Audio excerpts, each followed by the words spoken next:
Privilégio estar com vocês aqui, junto com o pastor Maurício. Ele disse desde pequenininho, assim, ele já conhecia. E, primeiramente, eu gostava muito do pastor Maurício, eu gostava do sotaque dele, gostava de ouvir ele falar.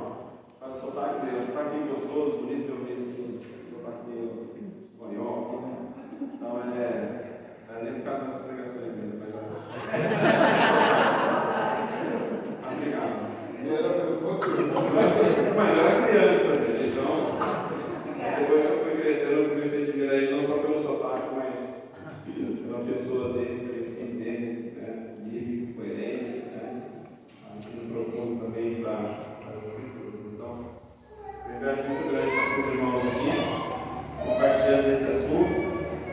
O Maurício conversou comigo essa semana. Se quando você vai lá para cá, vai ser esse domingo, agora estou aqui. Então, beleza. Achei que ia dar um assunto meio mais facinho, né? Aí, não, falando das 70 semanas de Daniel e a tribulação. Vamos lá, vamos estudar para dar essa aula. É um assunto que a gente já ouviu falar, já estuda sempre todo mês de teologia, assim, mas a gente nunca fez um estudo específico das 70 semanas do Daniel. Enfim, então, por isso que eu preparei o material, preparei até acho que depois eu vou projetar um desenho lá, dá para um desenho ali, né? Para a gente poder explicar e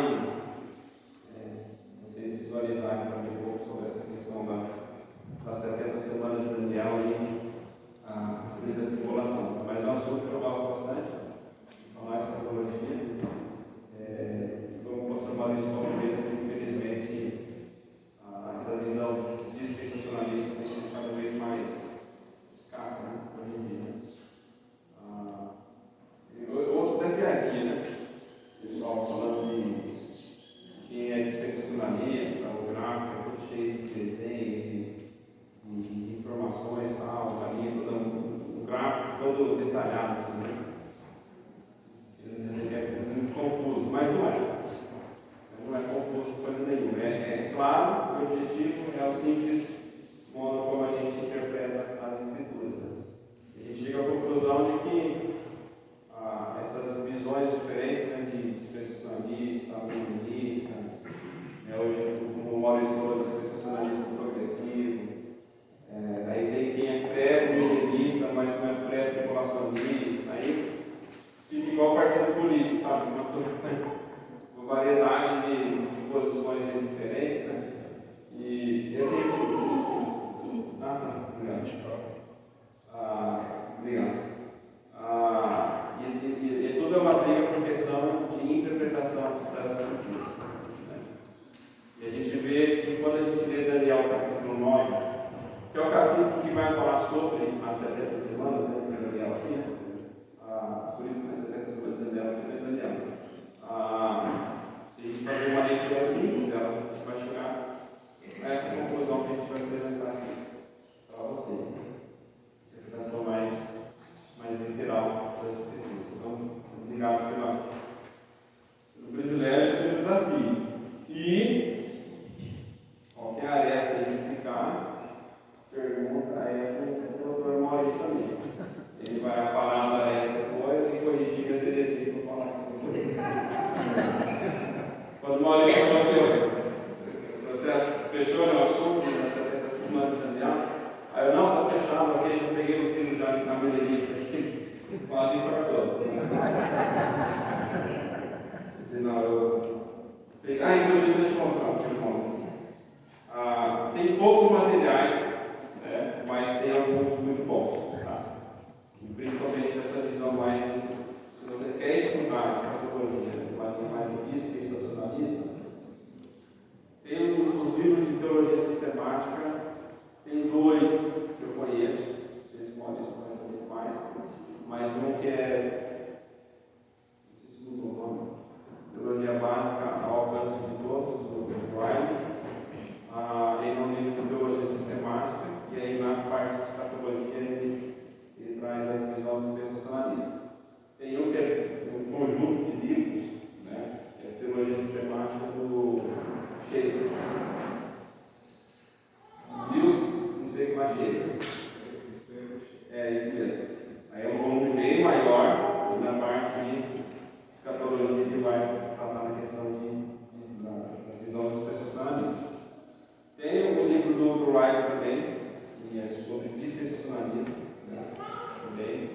bom?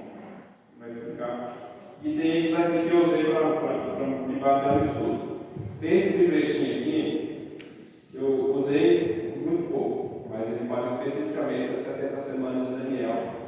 E tem essa visão dos processualistas de doutora Alba Macoé, uma coisa assim. Tem esse aqui, que é um clássico também, Manual de Escatologia, bem fácil. Esse aqui eu nem sei se encontra mais para vender novo, acho que é mais usado agora, infelizmente. Então esse aqui é muito bom também, ele vai dar os detalhes. Ele tem tudo detalhado sobre a visão dispensacionalista também. E esse aqui, ó, Escatologia e a Vida de Santidade, do pastor Edson Marcos, um pastor aqui de São Paulo, de São José dos Campos, ele vai te chamar esse livro aqui, ele é incrível esse livro aqui. Ele é um livro que é tipo um comentário, um livro sobre o livro de Daniel, né? E além dos comentários de Daniel, ele vai se dedicar ali, principalmente a escatologia dentro do livro de Daniel. Ele vai falar aqui sobre as 70 semanas de Daniel, capítulo 9, né? E depois ele vai dar um apanhado da escatologia do Novo Testamento, né, com a visão também dispensacionalista. Então, é um livro que vale a pena, não só porque pela visão dispensacionalista, né, mas também porque ele vai tratar exatamente isso, escatologia e a vida de santidade. Né. Ele vai falar da vida de Daniel. Né. A vida de Daniel, como que a visão, as visões que ele teve a respeito do futuro, né, da escatologia, mas levou ele também para uma vida de santidade, uma vida santa também, como que ele também era. Esse foi o principal que eu usei para essa aula. Bom, escatologia e vida de santidade vale muito a pena dar uma olhada nesse livro aqui também. Mas vamos lá. Então vamos para Daniel 9, né? Os irmãos abrirem as suas Bíblias ali. Daniel capítulo 9, e as 70 semanas encontra-se a partir do versículo 20. Tá bom? Versículo 20.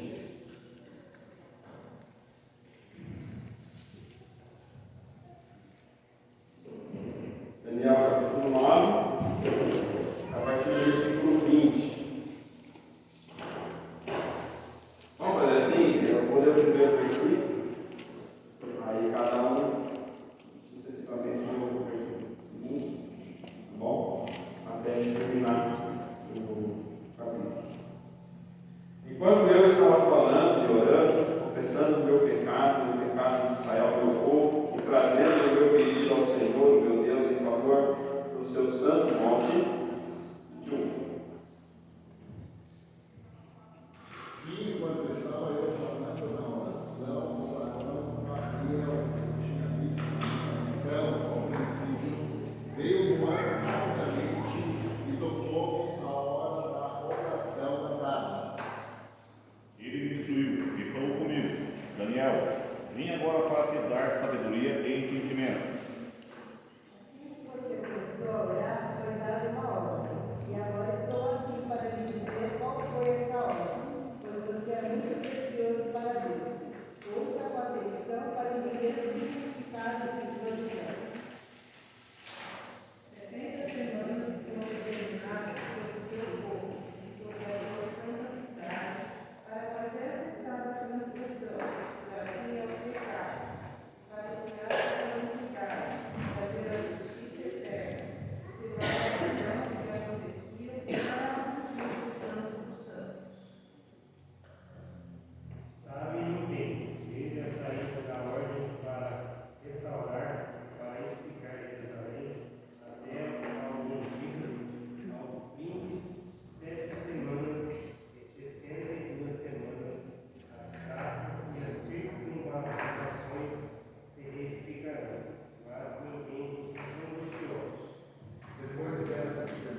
estão determinadas as suas ações. Ele fará firme a aliança com muitos por uma semana. Para acessar o sacrifício e as ofertas de cereais, sobre a ata das abominações e na mundial da resolução, até que a destruição que está determinada seja derramada sobre ele. Muito bem. Então, essa é a profecia de Daniel, ok? Sobre as 70 semanas. Deixa eu só ver aqui minha letra da nossa.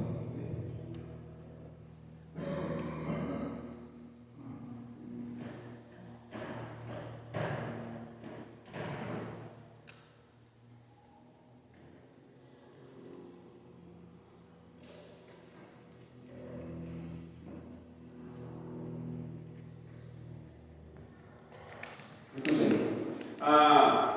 Quando a gente repara, em primeiro lugar, o versículo 20, ele começa dizendo que Daniel estava fazendo o quê quando ele recebeu a oração? Por que ele estava orando?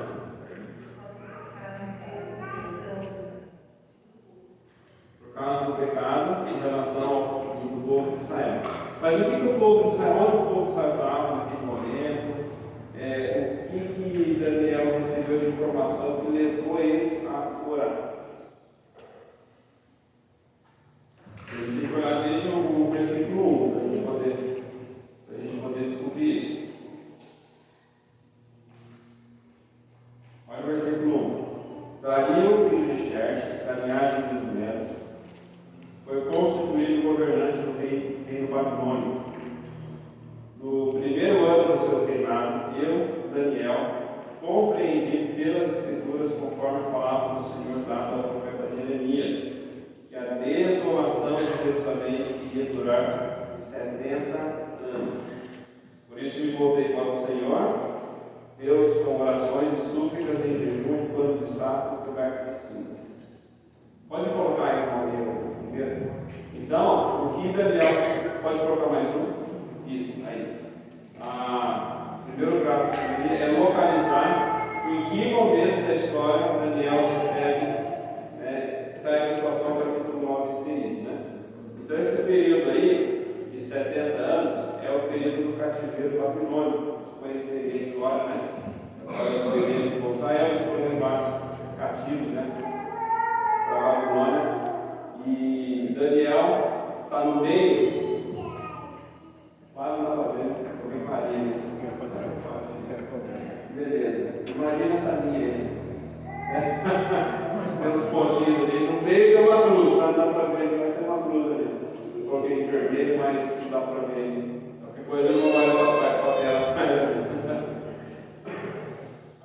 Então, esse primeiro período aí é o período de 70 anos de cativeiro, por disciplina do Senhor.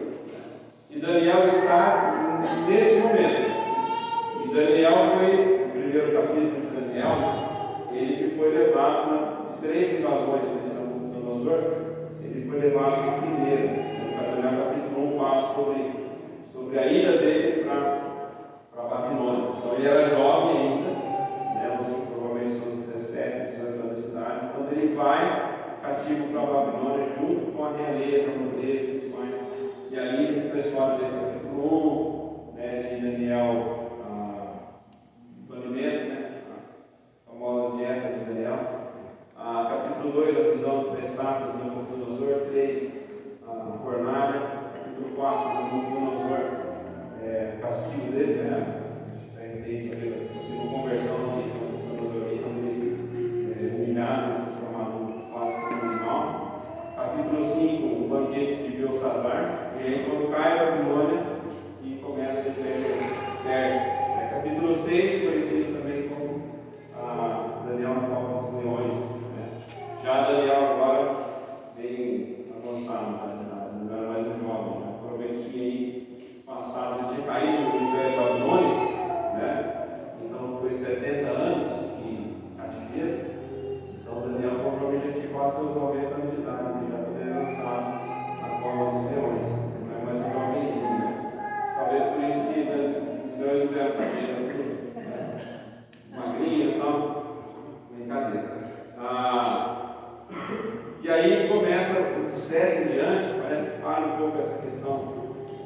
história de Daniel e fica mais nas profecias, né?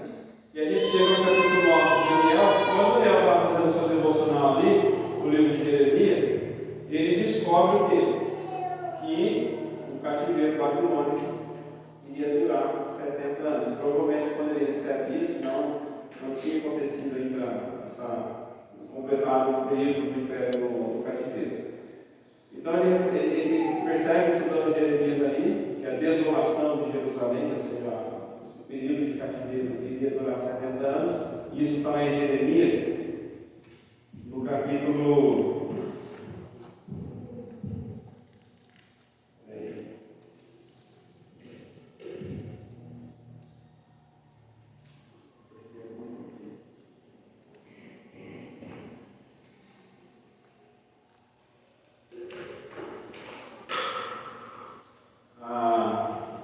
Jeremias capítulo 29, versículo 10.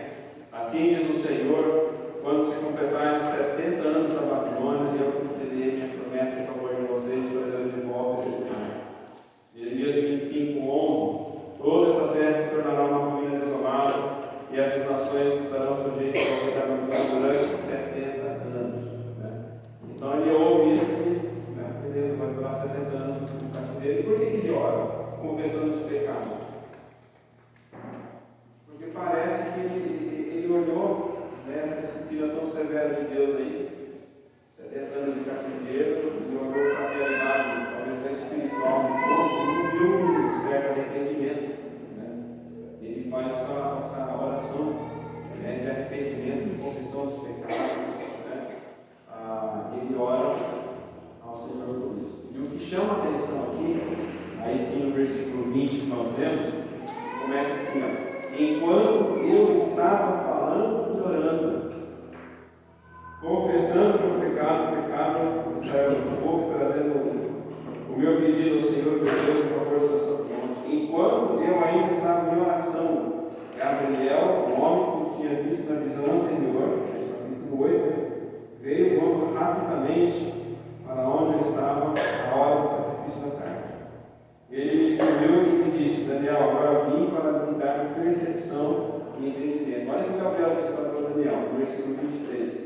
Assim que você começou a orar, houve uma resposta que me trouxe para você, porque você é muito amado. Aqui a gente não tem como a gente não falar das 70 semanas de Daniel, aqui sem falar do profeta Daniel. E aqui fala que ele, enquanto ele estava orando, a resposta do Senhor já veio. Ele combina, tem o Salmo 139, fala: nem me chamando a mim, o Senhor já conhece perfeitamente. Então ele ainda estava orando ainda, Deus já enviou o anjo Gabriel, para dar a resposta da visão para Daniel. E qual que é a razão? Porque você é muito amado. Não tem como a gente olhar para aquele Daniel e dizer, invejar no bom sentido, essa espiritualidade de Daniel. Imagine você ouvir da boca de um anjo dizendo que você é muito amado por Deus. Não é a primeira vez, no capítulo 10, mas 2 vezes, é escrito que ele é muito amado por Deus. Então, essa visão chegou, a resposta, essa visão chegou para Daniel antes mesmo dele terminar a sua oração. Deus já envia a resposta. E qual é a resposta da visão? É o que nós vemos a partir do versículo 24 até o versículo 27. Vai falar das 70 semanas. 70 semanas estão decretadas para o seu povo e a sua cidade santa, a sua santa cidade, a fim de acabar com a transgressão, dar fim ao pecado, expiar as culpas, trazer justiça eterna, cumprir a visão e a profecia e ungir o Santíssimo. Saiba e entenda que, agora, antes de eu mostrar o gráfico, vocês vão estar vendo, só eu vou estar ali, depois eu vou contar o processo ali. Se não combina aí, literalmente, literalmente a gente interpretar isso aqui, se já não encaixa certinho na história. Né? Sabe, 25, entenda que a partir da promulgação do decreto que manda restaurar e reconstruir Jerusalém, até que o ungido, o líder, venha, haverá 7 semanas e 62 semanas. Fala 7, depois 62. Ela será reconstruída aqui, a cidade, ela será reconstruída com ruas e muros, mas em tempos difíceis. Depois de 62 semanas, o ungido será morto e já não haverá lugar para ele. O que está falando de quê? O que é esse ungido aqui? Jesus Cristo. Claro, que é ungido. Qual que é o decreto de retorno? O decreto de retorno a gente vai discutir, tá? Tem vários decretos ali na construção. Mas depois da ordem, 7 semanas, em tempos difíceis, que a cidade seria reconstruída. Você já leu Esdras e Neemias? Foi fácil? Não, foi fácil, foi tempos difíceis. A gente vai falar também disso. Aí depois de mais 62 semanas, depois das 62 semanas, o ungido seria morto e não se teria mais lugar para ele. Aí a cidade, depois das 62 semanas, a cidade e o lugar santo serão destruídos pelo povo do governante que virá. Aqui parece que já muda, ele está falando, algumas versões trazem o príncipe, né? O príncipe que virá. E alguns até interpretam que o ungido e o príncipe são a mesma pessoa. Estava vendo o plano sobre isso. Não tem o menor cabimento, isso não encaixa aqui. Está falando de um outro assunto, de que esse príncipe vai fazer uma outra coisa, vai destruir. A cidade e o lugar santo serão destruídos pelo povo do governante que virá. O fim virá como uma inundação. Guerras continuarão até o fim e desolações foram decretadas. Com muitos ele fará uma aliança que durará uma semana. No meio da semana ele dará fim ao sacrifício e oferta. Uma ala do templo será colocado o sacrilégio terrível, até que chegue sobre ele o fim que está decretado. Algumas visões aqui, antes da gente caminhar para a visão dispensacionalista aqui, né? Essa semana mesmo eu estava escutando uma pregação sobre Daniel 9 aqui. E até assim, é bonito de ver esse discurso, né? Mas não tem nada a ver com o texto. Ele tem razão em alguma coisa, mas não tem nada a ver com o texto. Quando ele fala que vai quebrar, né, essa aliança, fará uma aliança que durará uma semana e tudo mais, sabe qual é a interpretação desse pastor? Que essa aliança que foi feita é a nova aliança com Jesus Cristo. Ele faz a nova aliança com o sangue do meu sangue. Que ele dará fim ao sacrifício, com a morte de Jesus acabou a necessidade dos sacrifícios.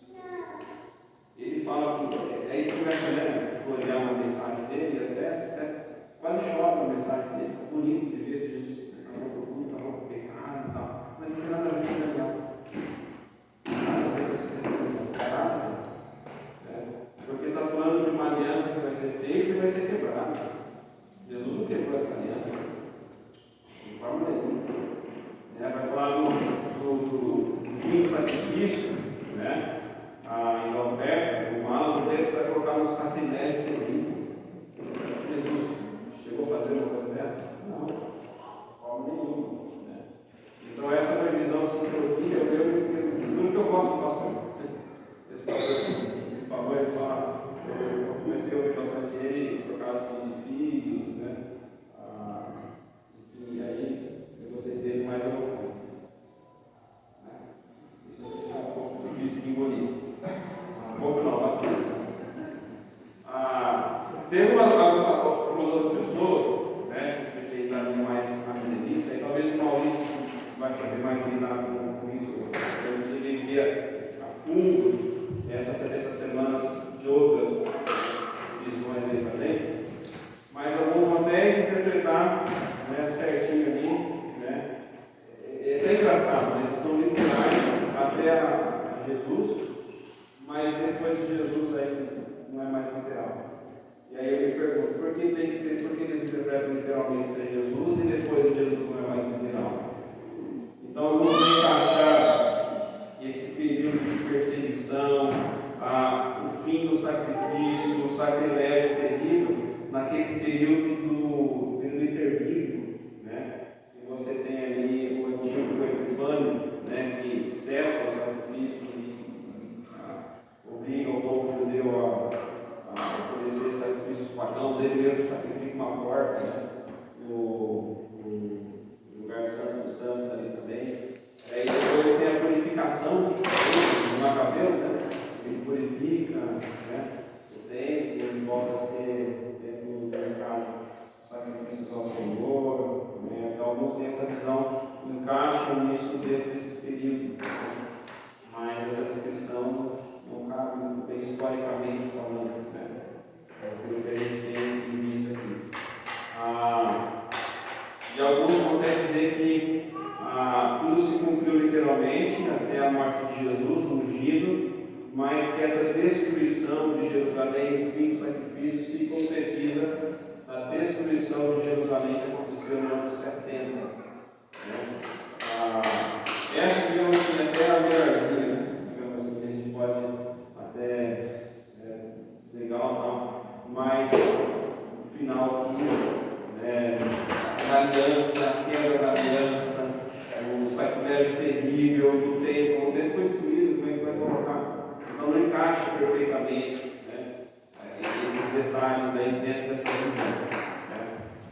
Então, o que eu queria propor para os irmãos aí é o que está projetado, que vocês não estão vendo nada, né? Estão vendo, pelo menos os irmãos estão vendo os escudos ali, estão vendo? Estão enxergando um pouco pela fé, isso. Pela fé, né? É isso aí. Né? Então, esse capítulo de Daniel, das 70 semanas, ele vai delinear o programa profético de Deus para a nação de Israel, até que os seus objetivos sejam alcançados. Só que cabe um detalhe, porque é uma visão, está dando um plano profético da nação de Israel. E a gente vai ver até que tem alguns intervalos aqui dele, que são normais. Primeira dúvida que a gente tem que responder é essa questão do 7. Né? Fala de 7 semanas. Né? Depois ele vai falar de 70 semanas, aí 7 semanas, depois mais 62, depois mais uma. Né? E fica toda essa. E aí, quem é ruim de matemática igual eu, fica até meio confuso, né? Você tem que desenhar o fim da vida, né? Para poder entender melhor, né? Mas é fácil. Tá? Tem gente que, assim, é tudo espiritualizado, valorizado, né? Mas a gente tem que entender o que significa esse 7 aí, 7 semanas. Literalmente não é bem 7 semanas, né? É 7 setes, né? Ali no hebraico, né? 7 setes. E essa palavra usada para semana pode ser usada em 3 sentidos. Primeiro, uma unidade de 7, tá?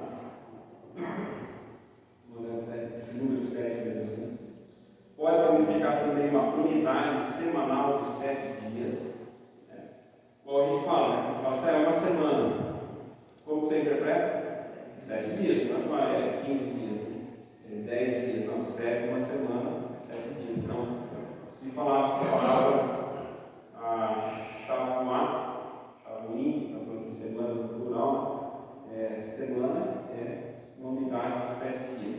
Ou então, pode ser uma unidade de 7 sem especificar, né, o tempo a que se refere. Né? E o significado é determinado pelo próprio contexto. Né? Então, pode ser uma unidade de 7 anos, 70 anos. Né? Que é como a gente vai interpretar aqui pelo contexto. Por quê? Qual foi o entendimento de Daniel quando leu Jeremias? 70 anos. Está falando de anos aqui. Certo? No capítulo 10, vai falar que Daniel fez um jejum de 21 dias. Ele vai usar essa mesma palavra aqui essa unidade de 7, né? Shavuot, só que vai colocar o Yom, que significa dia. Então ele especificou pelo contexto que é 21 dias, que são 3 7, né? Que é literalmente isso, 3 7. São 21 dias. Né? Mas a gente sabe que é dia porque o texto diz Yom, a palavra diz. Certo? E pelo contexto de Daniel capítulo 9, ele está falando de 70 anos de cativeiro. Né? Então a gente precisa interpretar esse, né? Como é que ele começa com 70 anos, ele tem 70 anos, e agora Daniel ele vai interpretar esses 70 semanas como 70 semanas literais, né? Daria 1 ano e 4 meses, mais ou menos. Isso é impossível. Se ele interpretasse 70 semanas literais, um ano tem 52 semanas, né? Então vai dar aí mais ou menos 1 ano e 4 meses, 70 semanas. Tudo isso que aconteceu, a morte de Daniel aconteceu muito depois de 1 ano e 4 meses, depois que teve essa visão. Aconteceu bem depois.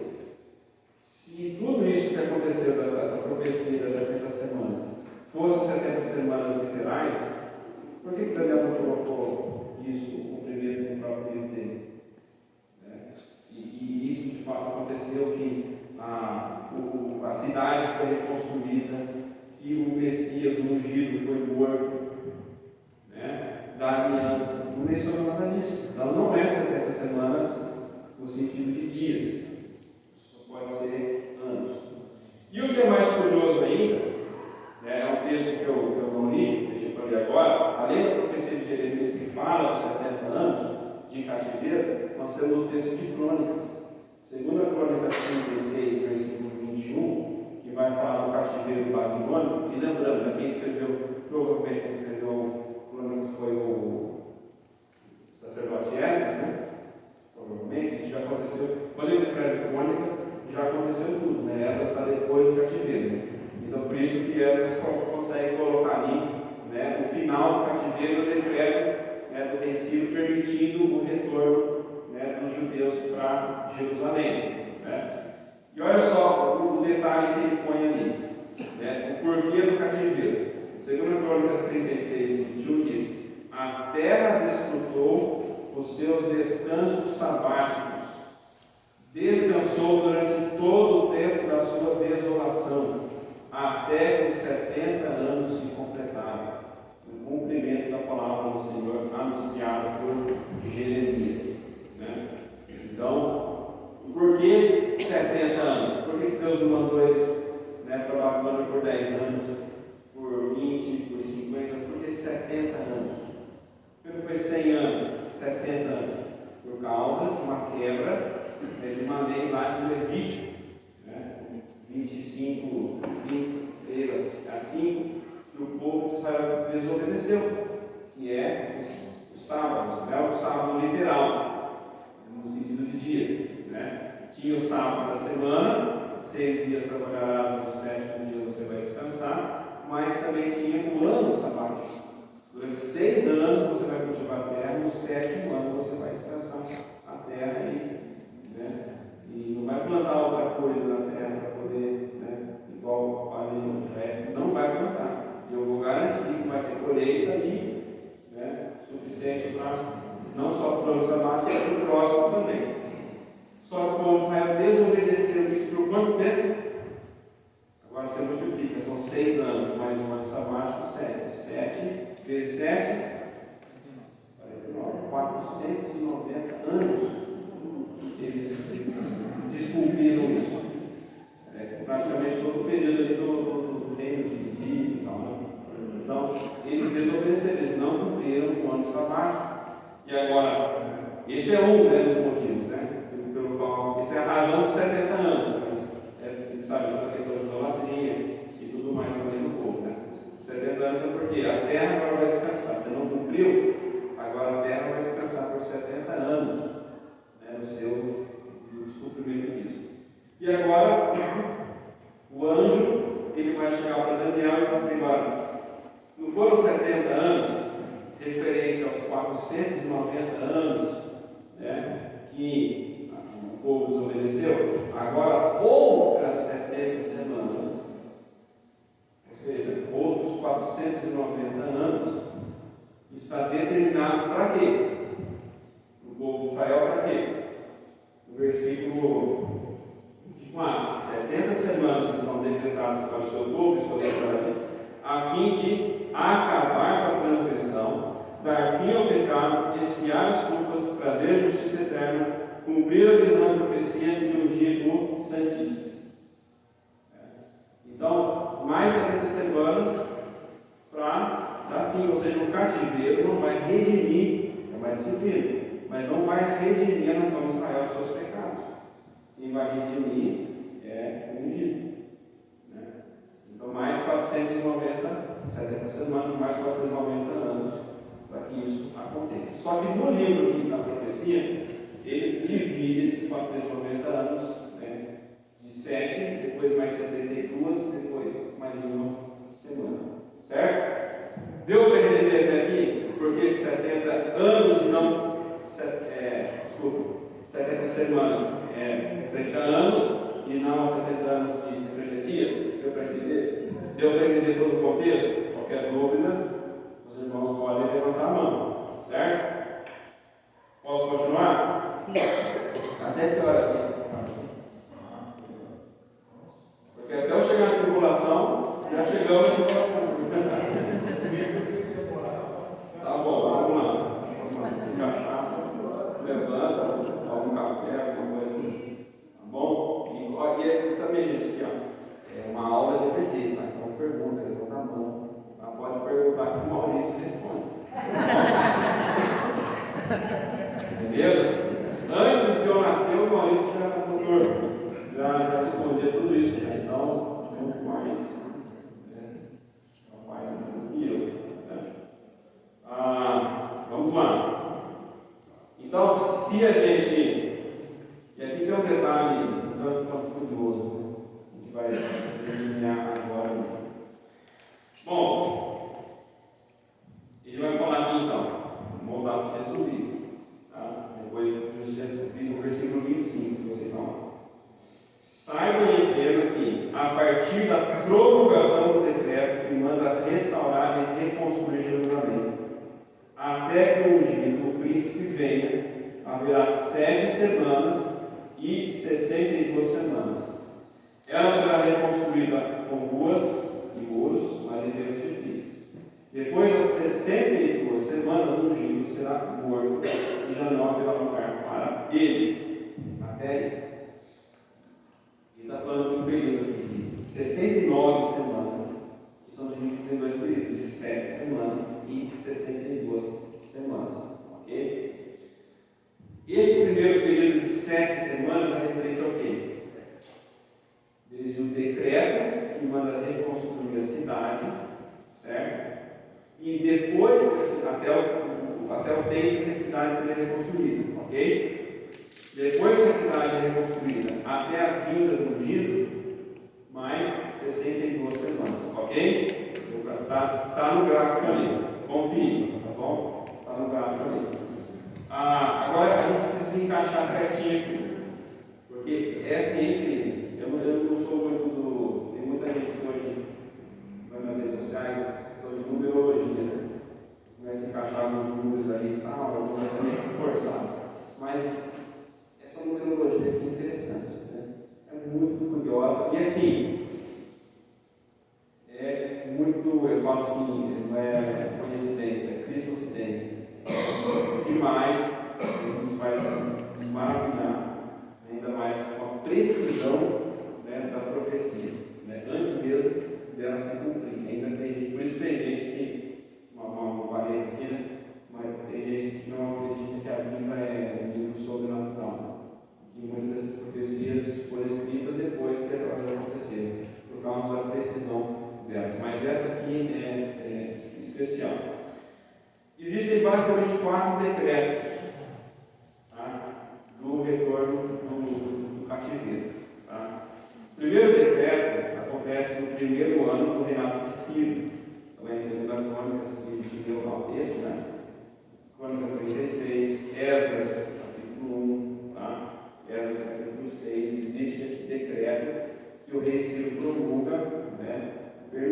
agora vocês vão, só que vão reconstruir o templo. Voltem para a cidade e reconstruam o templo e eu vou oferecer o material para vocês. Beleza? Esse decreto aí. Existe um outro decreto, também, para o seguinte Dario, que aconteceu no segundo ano do seu reinado, tá? Para reedificar o templo, que ficou parado. Eles começaram a reconstruir, pararam, e aí depois tem um outro decreto de Dario, né? Que está em Esdras capítulo 5, que manda eles reedificarem o templo. E é mais ou menos nesse contexto aí, né, que a obra ficou parada. Eu não me lembro, eu peguei esses dias em Ageu, mas eu não me lembro. Mas quando surge Ageu e Zacarias, a profecia deles para exortar o povo, vamos, né? Vocês estão morando em casa, de fim de acabamento, faz um tempo que está ruído, então vamos lá. E aí depois, né, aí o rei Dario dá um decreto permitindo para terminar. Vocês começaram, agora termina o que vocês terminaram. Esse é o outro decreto de Ciro. Tem um decreto, né, de Artaxerxes, que aconteceu no 8º ano, né, desculpa, confundi, tá? É esse decreto de Artaxerxes, o 8º ano, que quando ele envia Esdras, ele para você voltar a reconstruir o templo. Está em Esdras capítulo 7, de 11 a 26, certo? Todos esses 3 decretos aqui são referentes à reconstrução do quê? Do templo. Só que a profecia de Daniel está falando o quê? Uma reconstrução da cidade de Jerusalém. Os muros serão reconstruídos com ruas e tudo mais. Tem um 4º decreto, está lá em Neemias, capítulo 2, que é o decreto de Artaxerxes, no 20º ano do seu reinado, certo? Que manda Neemias reconstruir os muros da cidade. E você se lembra, Neemias capítulo 1, depois que Neemias recebe a notícia de que ainda a cidade estava em ruínas, ele chora, jejua por 4 meses ali praticamente, e aí no capítulo 2 ele se apresenta diante do rei, né? E o rei pergunta para ele: por que você está triste? Explica toda a situação, né? E ele permite, então agora eu vou emitir um decreto permitindo você ir para Jerusalém para reconstruir a cidade de Jerusalém. Então, nós podemos entender que esse decreto, né, que Daniel se refere da reconstrução da cidade, né, não é o decreto da reconstrução do templo, mas a reconstrução de Artaxerxes, que manda reconstruir o templo. O que aconteceu? Olha que interessante. Alguém pode ler Neemias?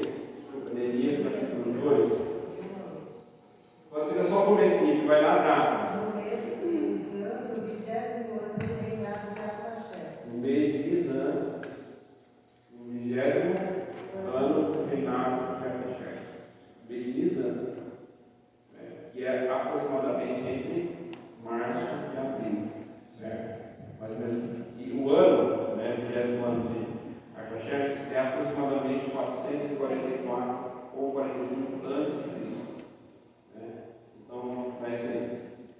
Agora, a gente entendeu que esses anos são, semanas, não de dias, mas são de anos. Então, olha só, no decreto que manda permitir reconstruir a cidade, até a reconstrução da cidade total, são 7 semanas. 7 vezes 7, 49 anos. Quanto tempo demorou para Neemias reconstruir os muros? Foi 50 dias, tá? Foi 50 dias. Mas esse período total do decreto até o término da reconstrução, de tudo ali, foi aproximadamente 49 a 50 anos. Demorou. Ok? Foram anos difíceis, o Daniel fala aqui. Foram. Neemias fala que eles trabalhavam com uma colher na mão e uma espada na outra, né? Então foram anos extremamente difíceis, né, de perseguição ali, né, e de opressão, né? E depois das 17 semanas da reconstrução, aí o texto diz lá de Daniel, até depois das 62 semanas, um ungido será morto, não haverá lugar mais para ele. Então ele calcula mais 62 semanas. Ok? Então, 49 anos ali, do decreto da reconstrução da cidade, mais 434 anos, que é da reconstrução. A cidade é construída até a morte de Jesus, ali, vamos colocar ali, certo? 434 anos, a gente soma tudo, dá 483 anos. Agora, em calculadora, ele faz a conta aí. 49 mais 434, tá? 483, beleza. Não foi no ano 444, 445 que a cidade, o decreto foi emitido? Então façam a conta aí, 444. Aí tem que fazer o menos, né? Porque vai decrescendo o ano até o ano zero, segundo Jesus, depois começa a aumentar. 444 menos 483. Ó.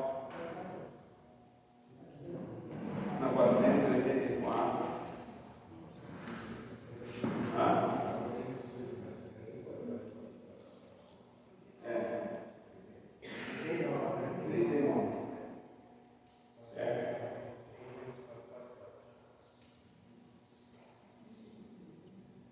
Só que aqui é exatamente isso. Calendário judaico. A gente vai calculando os anos, tem essa observação. Eles não contavam com o ano solar. 465 dias. 466 anos. Certo? Que é 360 dias. São anos lunares. Que eles contam. 360 anos. Mas se a gente chegar ainda com 39 anos, no calendário solar, tá perto ali. Né? Porque tem a diferença ali do nascimento de Jesus. É no ano 0, na verdade foi no ano 6 antes de Cristo. Né? Então se pega 39 menos 6, né?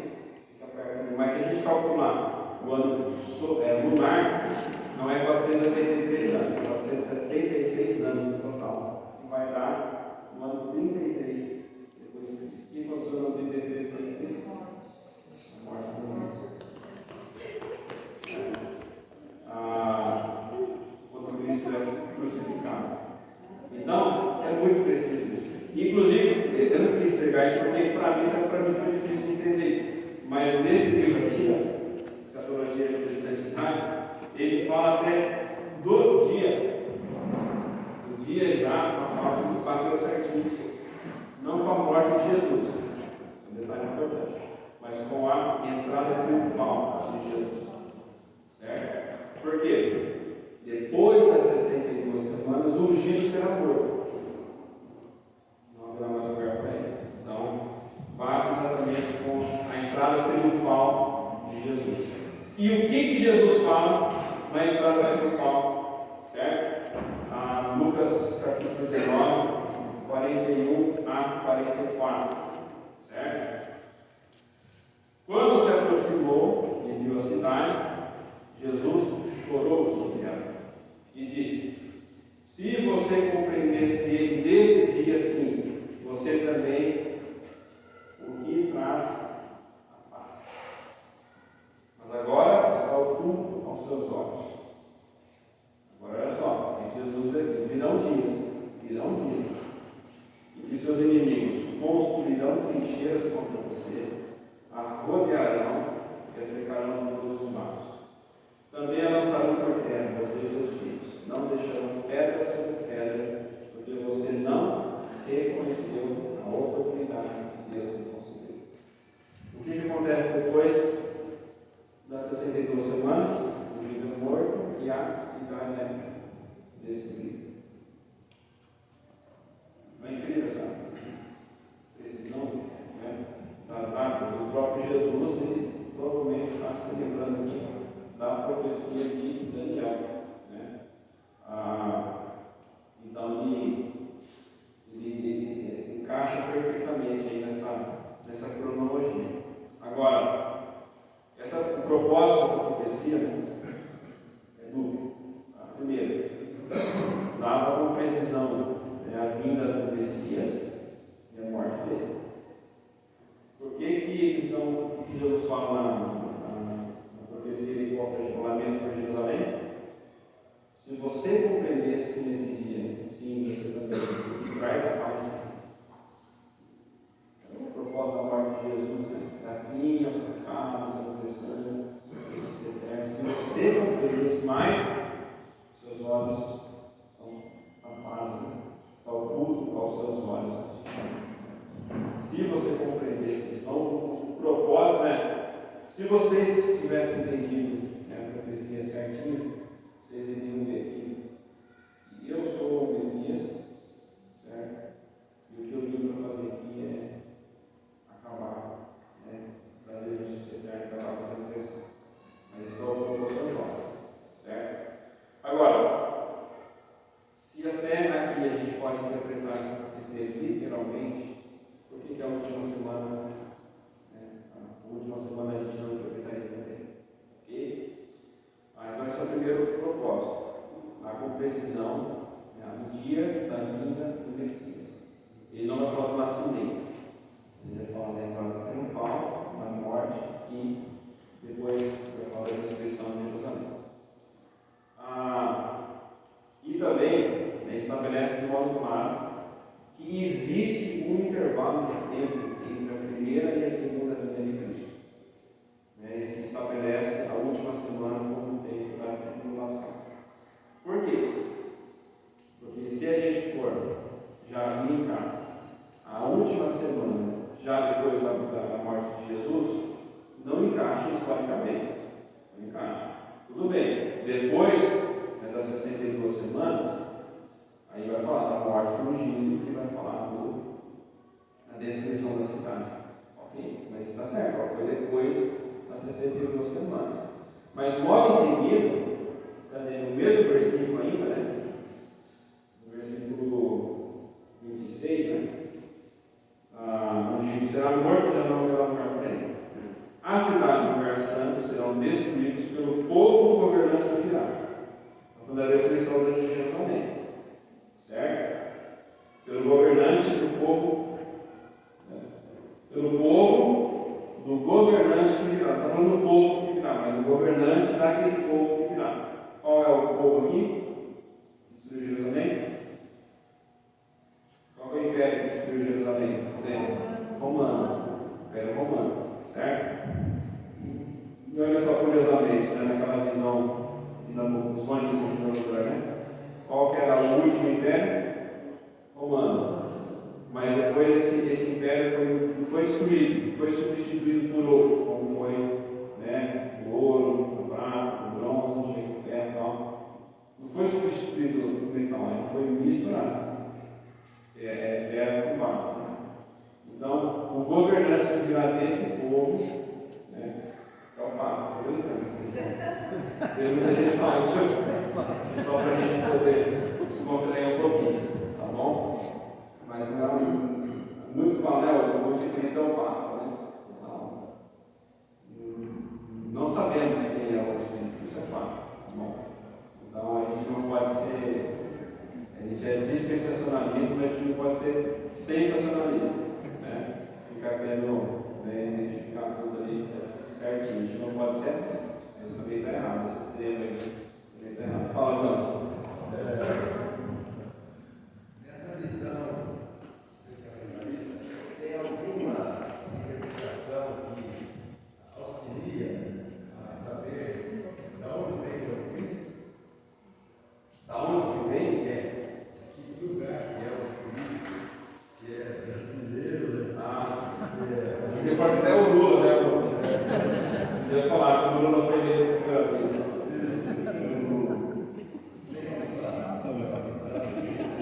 Não tem, né, Maurício? De que povo que está? Aqui fala do povo, mas não existe mais o povo romano, né?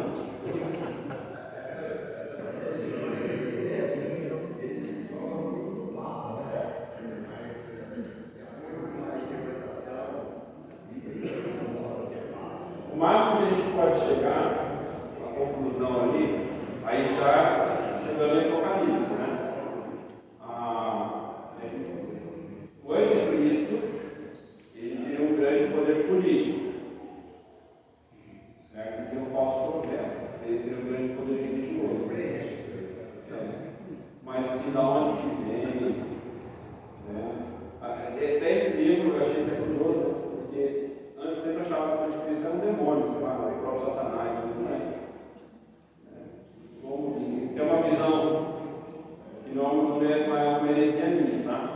mas o livro aqui fala, e vocês conhecem, né? Vocês conhecem bem, o Mark Edwards, né?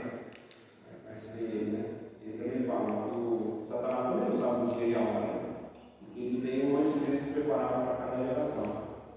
Pode ser até o start, né? Ele libera o anticristo. Eles já falaram que na época o Hitler também, mas não sabe onde que não é revelado. Portanto, é que, por exemplo, naquela época também não tinha, era o Império Romano, né? Não tinha essa ideia de Brasil, ele vai dar algumas localizações geográficas ali, que é um pouco diferente da nossa, né? Mas tem essa divisão geográfica que a gente tem hoje. Tá bom? Alguns até também interpretaram, né? Quando teve depois da destruição de Jerusalém, o templo e a cidade ficou destruída até 1948. Foi depois da Segunda Guerra Mundial que foi permitido, voltou a nação de Israel para o povo. Então, já alguns dispensacionalistas inclusive, isso era o sinal do fim. Já passou, tantos anos passaram. Já foi, não pode ser então sensacionalista, mas a Bíblia dá, a gente vai falar daqui a pouquinho, né? Qual que é esse start? A gente não sabe quando que é, mas qual que é o start que vai dar o início ao fim. Aí a gente pode voltar a cronometrar de novo, né? Mas até lá a gente está nesse período desse intervalo. Então, depois da destruição de Jerusalém, aí vai falar aqui, exatamente, está vendo o versículo do povo, versículo 26, né? O fim virá como uma grande inundação. A gente já começa a falar do fim lá, provavelmente quase da última semana. Inundação, guerras continuarão até o fim, desolações foram decretadas. Com muitos ele fará uma aliança, quem? O governante virá aquele povo de novo. Não está falando de Jesus aqui, está falando de ungido, tá bom? Com muitos ele fará uma aliança que durará, agora eu falo, uma semana. E essa aliança não está faltando aí na nossa conta ainda. Falar essa aliança por uma semana. No meio da semana, são 7 dias, né? Segunda, terça, quarta-feira à tarde ele rompe. Então, 3 anos e meio, né? São 7 anos. 7 anos, no meio ele vai romper essa aliança, ok? E dará fim ao sacrifício, à oferta, e no alto do templo será colocado o sacrifício terrível, até que chegue sobre ele o fim que lhe está decretado. Certo? Então ele está falando aqui de mais uma semana. E parece no texto aqui, se a gente for interpretar, assim, fazer o texto, a leitura corrida, que logo em seguida já iria entrar a última semana. E quase, não pode ter nada, né? Porque chegou até a destruição de Jerusalém, mas o resto não se cumpriu. A aliança não se cumpriu. A quebra da aliança não se cumpriu. Então, tem um espaço de intervalo ali que é natural. É natural. Por exemplo, o próprio Jesus, lá em Lucas, né? Lucas capítulo, só para dar a título de ilustração dos irmãos, né? Lucas capítulo 4, 14 e 21, quando Jesus retorna da Galiléia, ele ensinava nas sinagogas, ele foi para Nazaré, entrou no sábado na sinagoga e, segundo o costume, ele levantou para ler. Então deram para Jesus o livro de Isaías. E abrindo o livro, achou o lugar onde estava escrito. Então Jesus olhou o livro, foi de Isaías, e chegou no lugar que ele queria. Isaías, e aqui é um copia e cola de Isaías.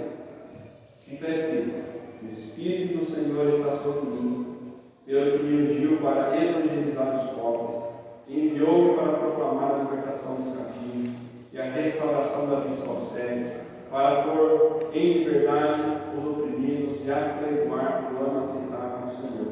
Fechou o livro, tendo fechado o livro, devolveu o assistente, sentou-se, e todos na sinagoga tinham os olhos fitos dele. Então passou Jesus a dizer: hoje se cumpriu a escritura que acabais de ouvir.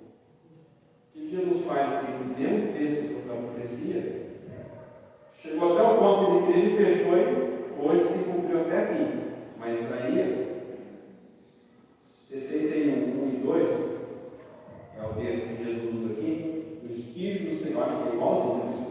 Senhor, Deus está sobre mim, porque o Senhor me ungiu para pregar boas-vindas aos quebrantados, enviou-me a curar os quebrantados de coração e proclamar a libertação aos cativos, e a pôr a liberdade aos gemados, a pregoar o ano aceitável ao Senhor.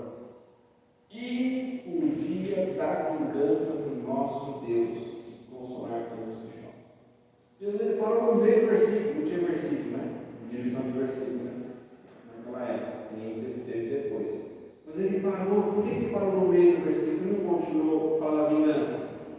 Ele falou que hoje se cumpriu até aqui. E o resto? Se cumpriu até lá, o resto não vai cumprir? Lógico que vai, mas não era hoje que se cumpriu.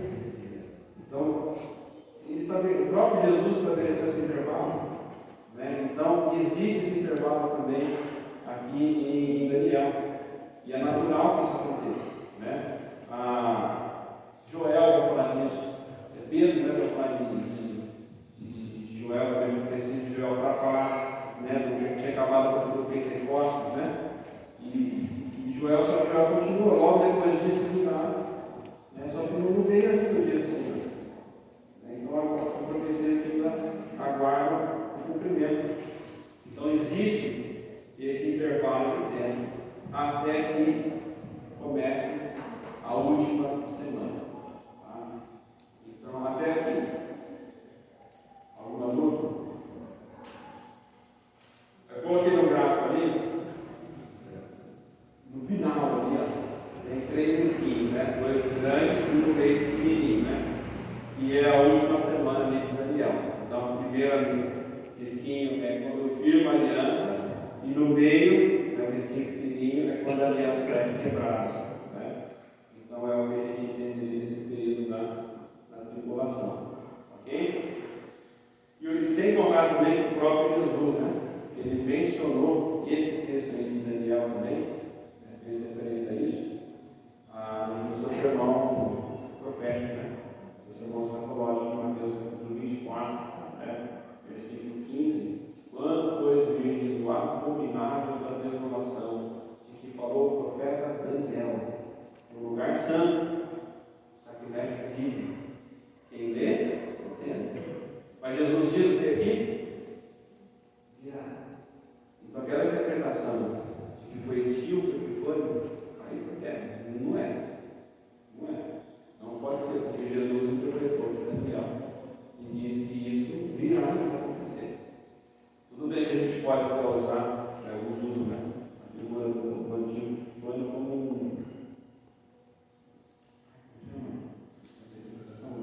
o tipo de anticristo, né? Você compraria era o tipo de Cristo, né? Como o Salmo 60 fala com ele. Mas o Antíoco Epifânio é um tipo de anticristo. Né? Pode ser tão ruim quanto ele. Né?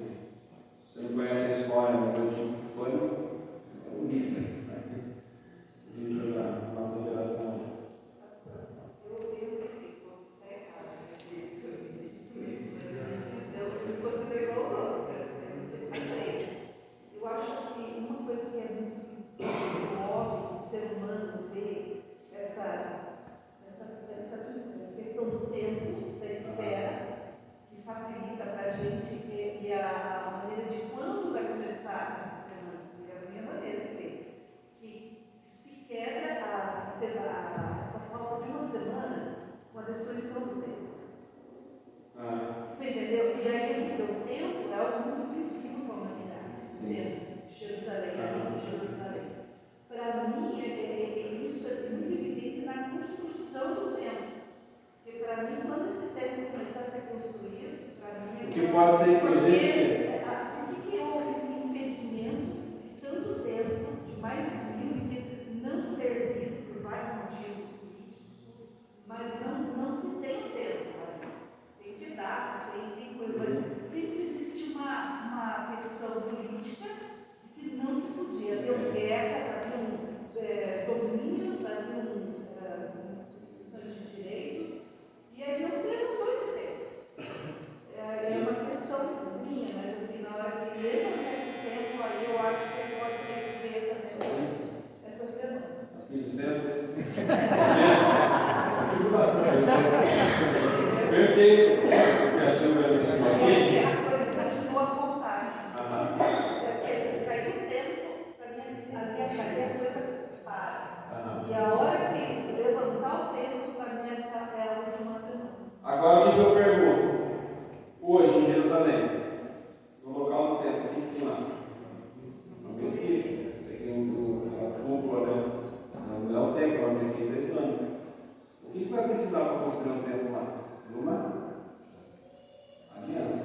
tem que ser bom.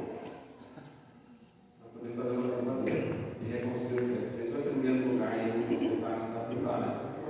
Se vai ser, pode ser do ladinho. Foi descoberto que o lugar exato não é nossa imaginável, é algo à parte.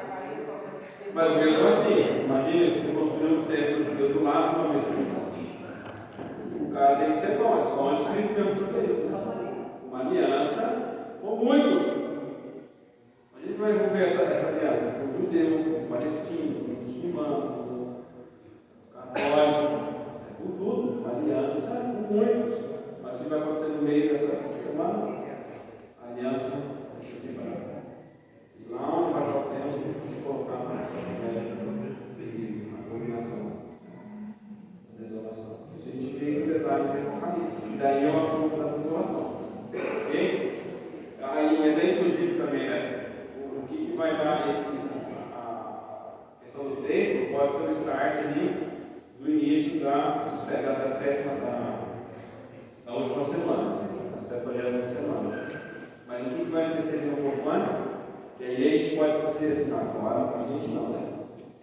A gente não, mas quem ficar? A gente não vai ver nada disso. É o arrebatamento. E aí a questão do arrebatamento, esses detalhes e tudo, né? Aí é um outro assunto. Né? Mas o que vai dar esse início, que vai ser revelado, como diz aí em Tessalonicenses, né? O homem da iniquidade é aquilo que o detém ser retirado. O que detém?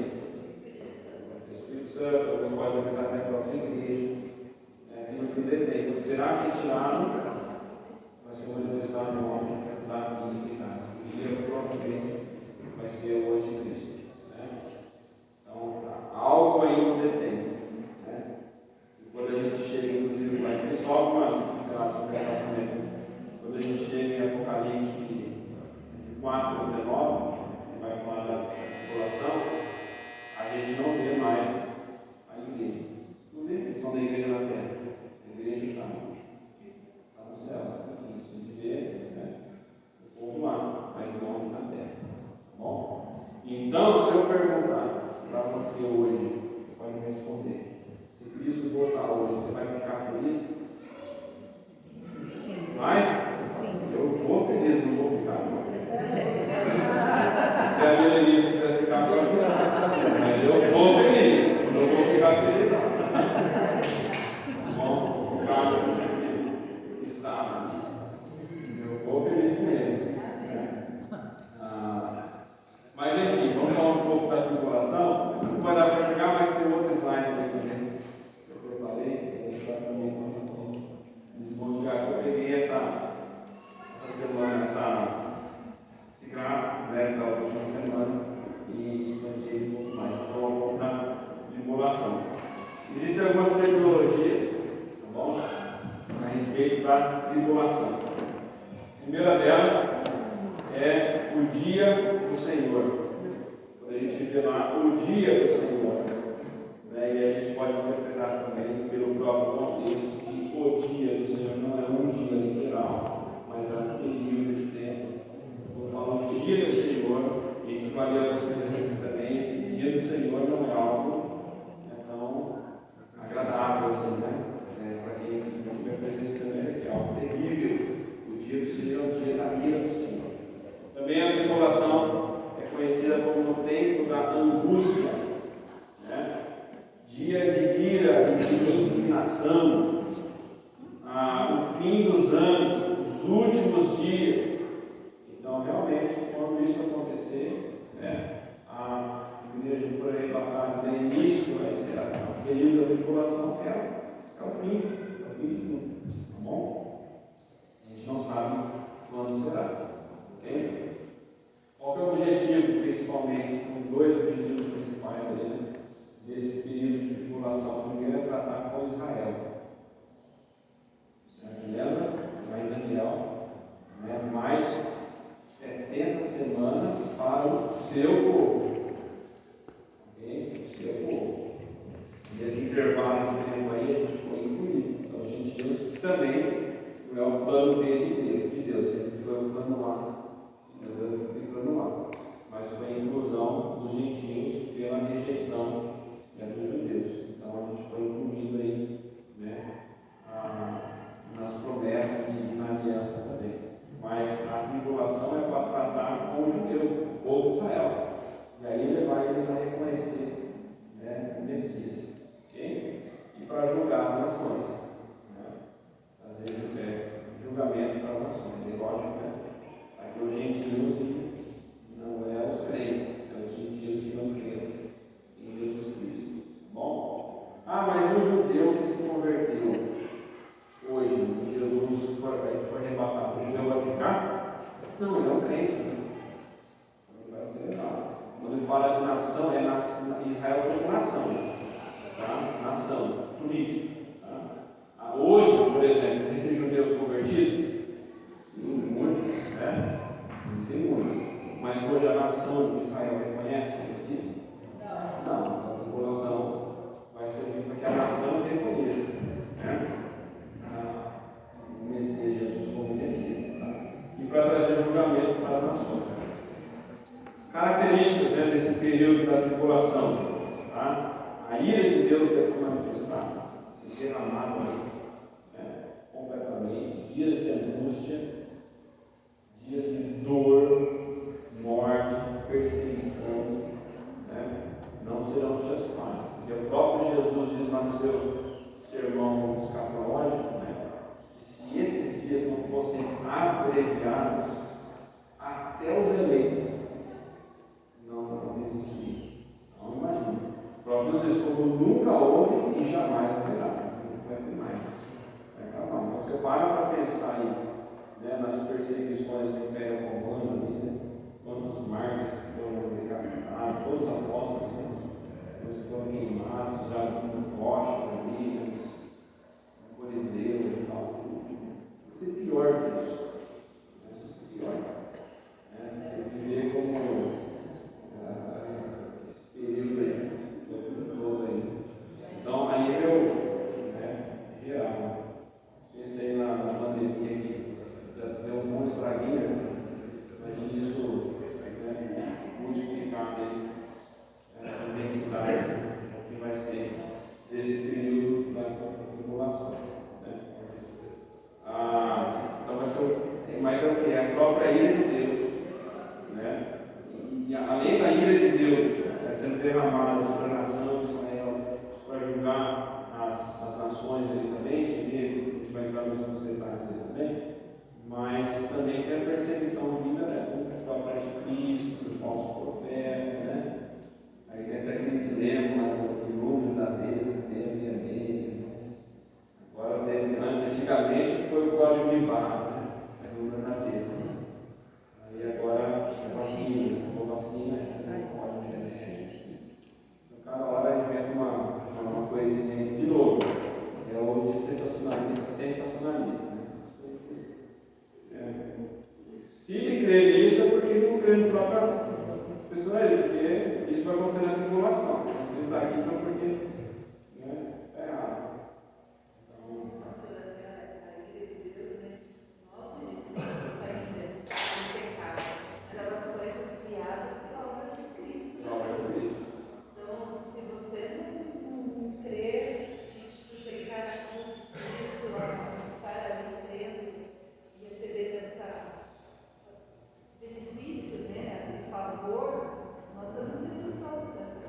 exatamente. Roubados por misericórdia. Isso aí que estava destinado a nós foi desviado na pessoa de Jesus. Né? Deixa eu vou ver se está aqui. Tá, eu não vou mencionar agora, vou mencionar nos textos bíblicos. Né? Alguns textos bíblicos que falam sobre esse período. Né? Ele vai estar passando ali, mas vocês não vão chegar então. Depois o slide vai estar disponível para os irmãos. Mas, por exemplo, Isaías 24, 19 e 21.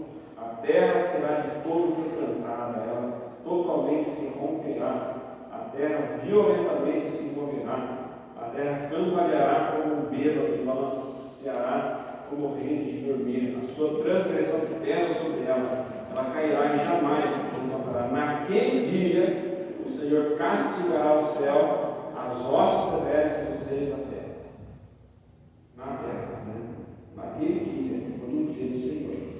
Daniel 9, 27, né?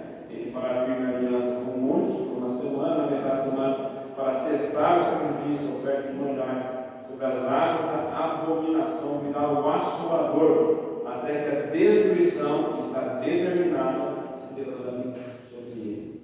Daniel 12, 1. Nesse tempo se levantará Miguel, o grande príncipe, o defensor dos filhos do teu povo, e haverá tempo de angústia, qual nunca houve, desde que houve nação, até aquele tempo. Mas naquele tempo será salvo o teu povo, todo aquele que for achado escrito no livro. Joel 1,5.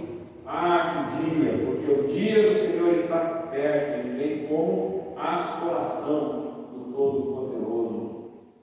Joel 2,2. Tocai trombeta em Sião, dai vozes de rebate no meu santo monte, perturbem-se todos os moradores da terra, porque o dia do Senhor vem, já está próximo. Dia de escuridade nessas trevas, dia de nuvens e negridão, como a alva por sobre os montes, assim se difunde um povo grande e poderoso, qual desde o tempo antigo nunca houve, nem depois dele haverá pelos anos adiante, de geração em geração.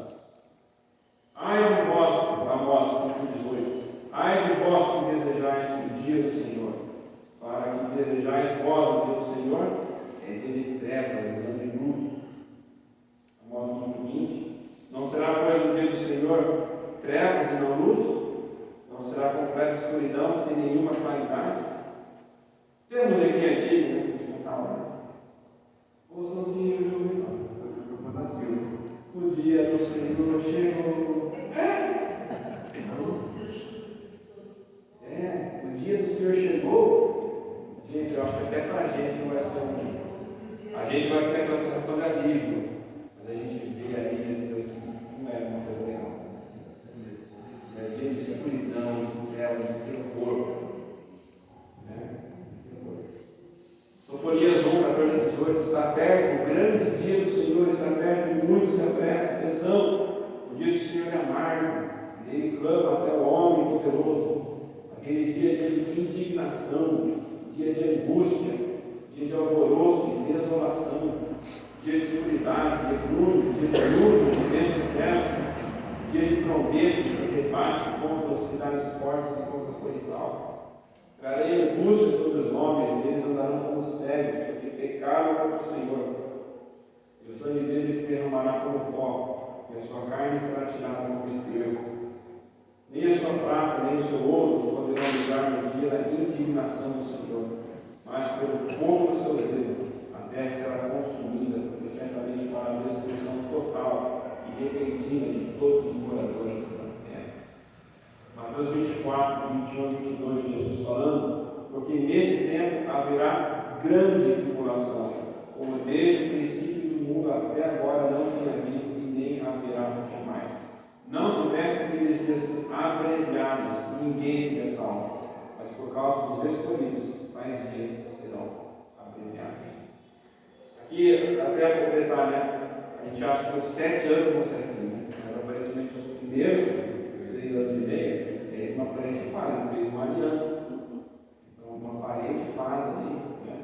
Uma falsa paz ali. Depois que será quebrado, se esses dias não for. Até alguns dividem, né? A tribulação da grande tribulação. O período de tribulação e tem a grande tribulação. Provavelmente a grande tribulação é os 3 anos e meio finais. Né? Lucas 21, 25 e 26, Jesus diz: haverá sinais do sol, da lua e das estrelas sobre a terra, angústia entre as nações em perplexidade por causa do bramido do mar e das ondas. Haverá homens que desmaiarão de terror e pela expectativa das coisas que sobrevirão ao mundo, pois os poderes dos céus serão abalados. Paulo, em Tessalonicenses 5,3: quando andaram dizendo paz e segurança, eis que sobrevirá repentina destruição. Como vêm as dores de parto, aqui está para dar a luz, e de nenhum modo escaparão. Apocalipse 3,10. Que é interessante porque Apocalipse 1, 2 e 3 menciona a igreja, né? As cartas da igreja, tá? Mas depois o 4 não menciona mais a igreja, né? Por isso que a igreja vai ser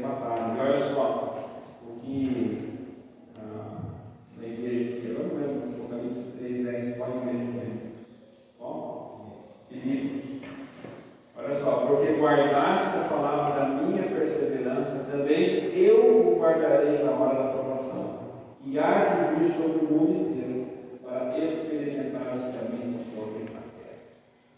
E se guardar da provação, né?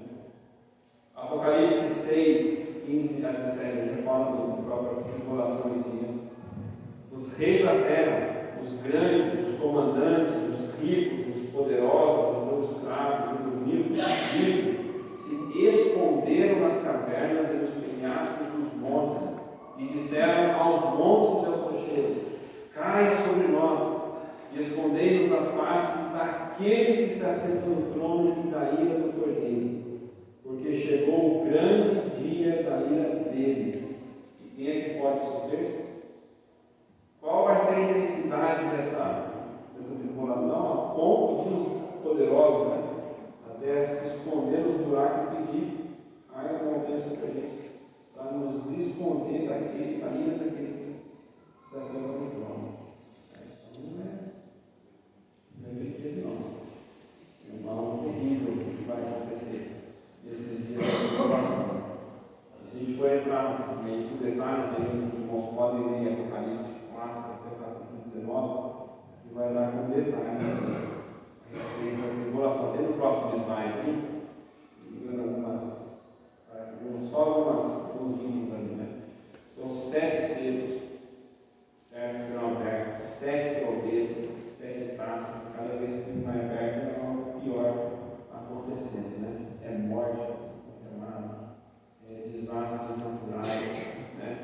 Até basicamente dentro de uma manifestação em massa de pneumonia também, os gafanhotos, demais. Cada vez que você vê um selo aberto, é um terço que está indo embora, sabe? Então vai diminuindo assim, drasticamente, vai se intensificando cada vez mais. Isso, então, isso que eu ia falar agora.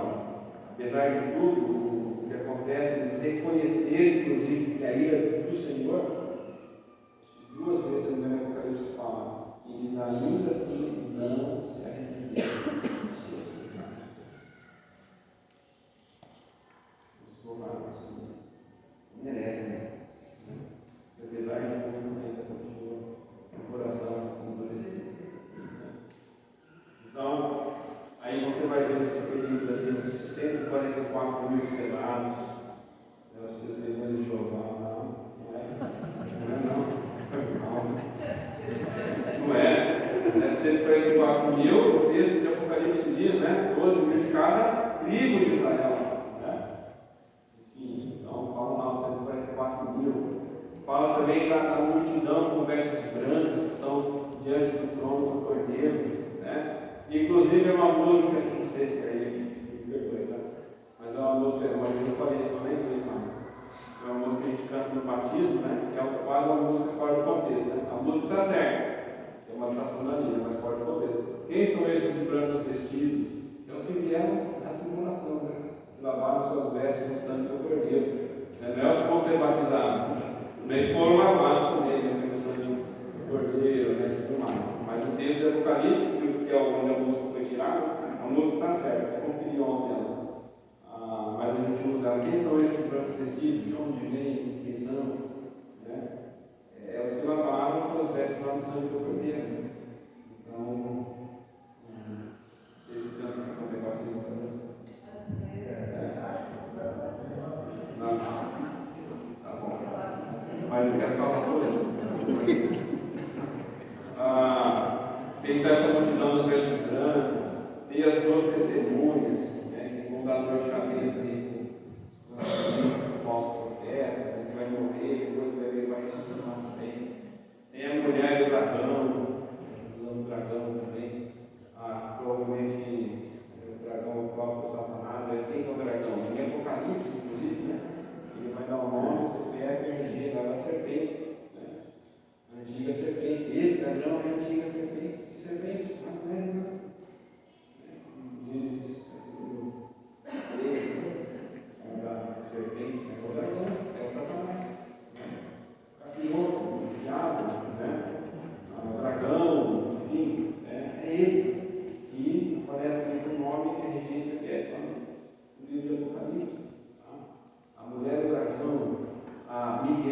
dragão, né? É uma batalha nos céus, o dragão está expulso. E alguns vão interpretar que isso já aconteceu lá com Isaías 14, Ezequiel 28, que é a queda de Satanás, mas aqui parece que é um outro contexto, né? Porque em Jó a gente vê que Satanás ainda tem acesso, né? À presença de Deus, não foi, apesar de ser um anjo caído, né? Mas Jó ele aparece entre os filhos de Deus e foram lá.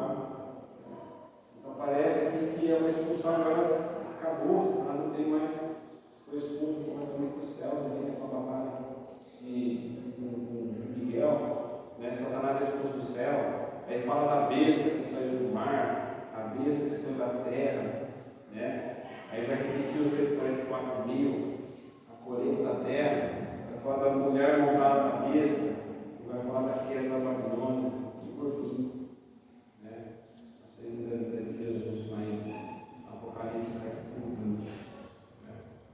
Essa é a segunda vida de Jesus na terra, né?